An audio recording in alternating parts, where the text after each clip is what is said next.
Yeah, this is the section where I describe when Kogun encountered the prophetess as he moved on foot from Benin to Ewohimi. After he was refused a ride in a vehicle, the only vehicle belonging to Agbor that traveled between Benin and Lonesome. After passing through Gonoba, he ate ukpo. It's a kind of pudding made, they would say he ate the one made from dried yam plantain. Okay, he ate the one made from yam flour at Gonoba, and after continue his trek on foot. Now I read. Thereafter, he resumed his trek to Ewohimi. After passing through Ugo, as he moved on, there was a light rain that made him wet. The road that had not been cooled enough by the light rain was then releasing thick smoke of water vapor.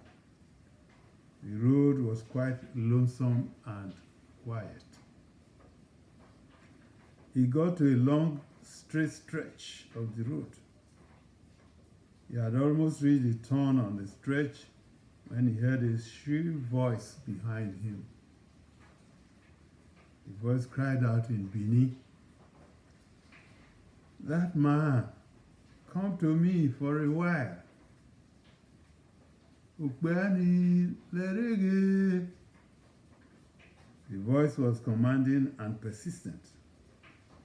Kogun looked back in the direction from which the voice was reaching him. He looked backwards along the gutter and saw the haggard-looking figure of a woman whose head was overgrown with unkempt hair that partly covered her face. Okogun's first reaction was to run, since he had her behind him. On second thought, he decided not to run, convinced that the witch, as he concluded, would catch up with him. Summoning some courage, he cautiously approached the figure. He noticed that she had a dirty cloth or rag over her head. Okogun, in his mind, took her for someone banished from her community because of her evil deeds. She asked him for money in an assertive manner different from that of an ordinary beggar. He refused at first, saying that he had no money.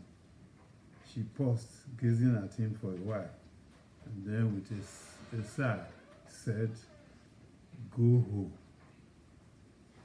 She continued and went on to prophesy Okogun's future life. She said in a mournful voice, "The world will harass you greatly. Agbor in Benin." She then added in a more cheerful tone, "Your dynasty and posterity will be very great."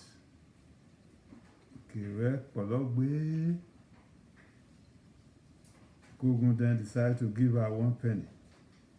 She sized up the coin as if to say that Okogun gave her more money, but Okogun did not give her more money. She looked hard at the gift and accepted, making a hum sound. She added, "Anyway, I've told you what will happen."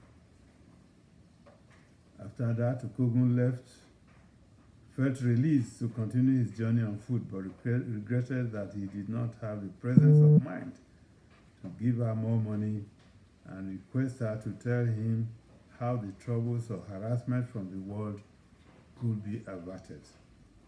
He got as far as Osiomo and it was dark. He decided to sleep at Osiomo among some Ika people. He related his encounter with the strange woman. His hosts were amazed that he met the woman about whom their fathers had told stories to them. One of the tales associated with encounters with a woman was that the woman was able to tell people who chanced on her the way they could make riches.